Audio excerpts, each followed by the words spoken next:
Hi, Board Game Buddy here. I'm going to talk you through the new game Uluk and how to play it. This is totally live, uncut, so we're going to try and do it in one take. So apologies if anything doesn't quite work out. I'll put it in the comments, anything I got wrong. So the idea of Uluk, here's the board. The key thing essentially is to make your people happy. So you're going to be trying to move up on the happiness point scale here.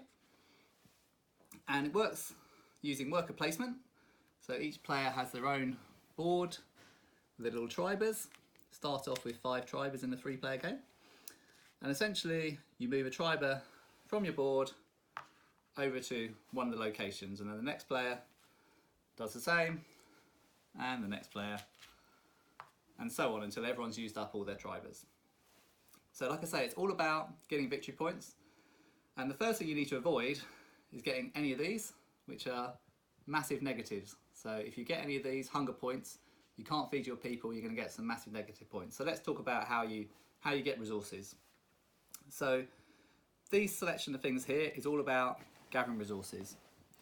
So when you put your meeple down here, you're guaranteeing yourself the lower number of the resources here, and you're going to get a number of these which are using these tokens. If you're the person who puts down the most on any resource area, you get the higher number. If there's a tie, then you both get the lower number. So you collect your resources by going gathering here. There's these 2 separate resources. When you come here, you can put one of your tribers down there, but also if you have them, you can double up by putting down a poison token, and that will help you to get more resources. These ones here just work on a ratio basis. So if you put 1 triber down here, you'll get 2 resources, add a poison, get another 2. So that's getting you 4 resources. Next, we've got processing those resources. So having collected them, let me get a few tokens here. So let's say I'm red. I'm getting 2 of these resources. So they go on my board over here. And if you look at the board, these resources here are not perishable, but they're not edible. You need to get them down to the lower levels to be able to eat them. And we do that up here by moving one of our tokens onto the processing square. When you process, what this enables you to do is to create as much of one of these process resources as you want. So going back to my board, I can take my 2 Uluks here and I can process them down here into something which is edible.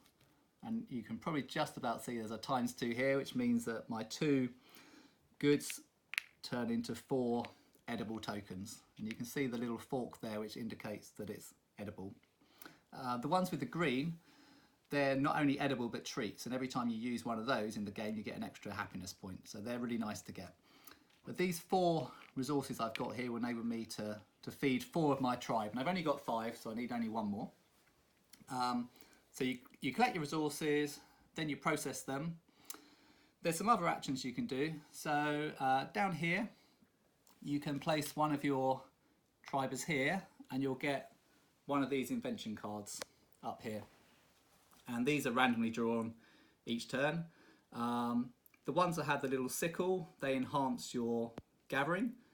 So over here, when I put my person down here, I was gathering an Uluk, which means that every turn I'll get a bonus one of these.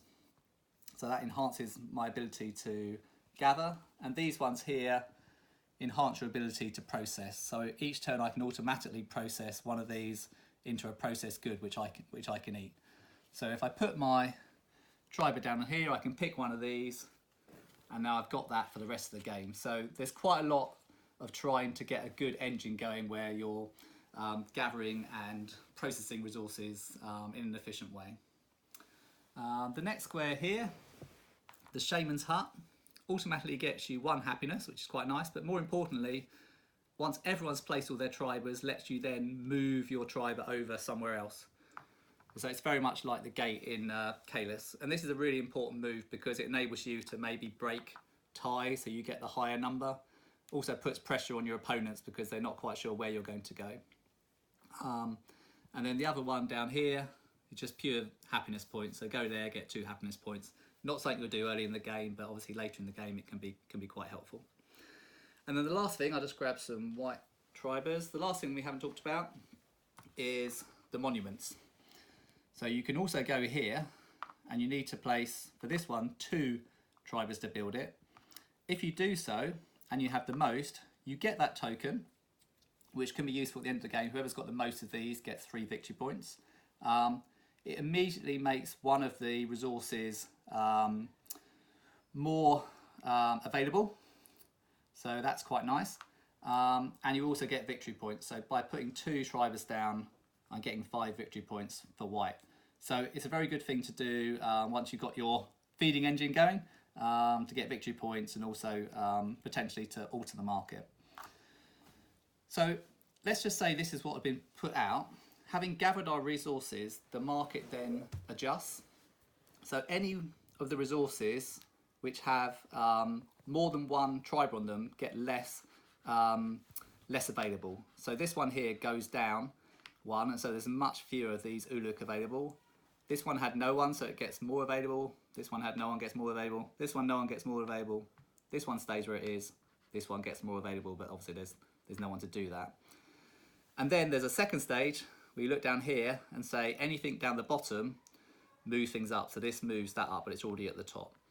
So whatever's very popular one round suddenly becomes a much less popular next round. So you can kind of try and predict what's going to be better next round. So you kind of want to move your people and take advantage of what's popular this time, but then next round is going to be something else which you're going to want to go for. And these poison tokens down here are particularly strong. So the way to get the poison, if I come down onto the board here, you need to get these and then process them into poison. So actually getting these early in the game and processing them gives you a lot more availability of resources later in the game.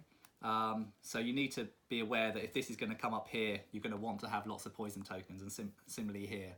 So you need to think ahead a round or two. You can't just try and gather for this round. You also need to sort of make sure you're thinking about next round and the round after that. Okay, so having gathered your resources, having processed them, got all of our people back, we then need to feed them. So this person here has 5 tribers that need to be fed. So it's going to need to find 5 food from somewhere to feed them. If you can't, like I say, you get your -3, which is really punishing. If you can feed them all, you get 1 happiness point, which is nice.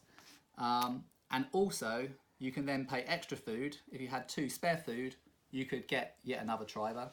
And if you had 4 food, you could get yet more. So it's quite nice to have extra food because you can grow your people. And then the last thing you can do at the end of each round is to have a celebration. So to have a celebration, you need to have a candle, which is yet another processed good. So in this example here, you need to get these and process them down here. But if you do, you can exchange 1 candle and 1 piece of food and get 6 victory points. So that's a really strong move.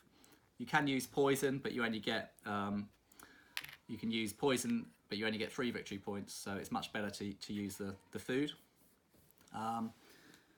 Having done that, at the end of the round, you start a new round, turning this over. So this is now available to be built, assuming this hasn't been built. If this had been built, then we would put our big monument down on the board to indicate it's been built, and then we can move on and build these.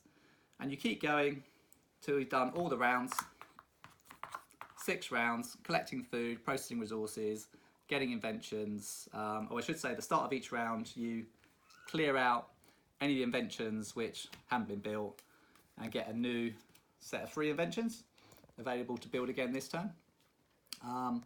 Keep doing that until the end of the round. Keep doing each round until the end of the game, and at the end of the game there's just a couple of extra ways of getting points. So if you've got the most of these monument tokens, so if you built the most of those, you get a bonus 3 victory points. You can look at your inventions. So each invention you can just about see has it's a letter in the prototype. I think it's going to be a symbol in the main game. So I've got 2 symbols there, which isn't enough. If I get another one, if I've got B, D and E, then I get 2 victory points. Obviously, if I had also got A and C, I could get all the way up to 8 victory points.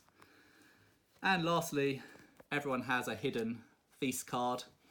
And if I happen to have enough of these resources, so if I have 2 of these and 2 of these left over at the end of the game, I can convert those into 8 victory points. And then you just check the points. Whoever's gone the furthest along is the winner. And so that's how to play Uluk. It's very simple to pick up, no real complications in the rules, and it's very much a war of attrition. You know, you will need to get your engine going, you should grind out the results, take the squares that other people want, make sure your squares are not taken by others, get there first, get the right engine going, and there you go. So, cameraman, do you have any questions? Does that make sense? Or Perfectly sense. Looking forward to the game. Excellent. Well, thank you very much. If you have any questions, put them in the comments, and I look forward to hearing from you. Bye.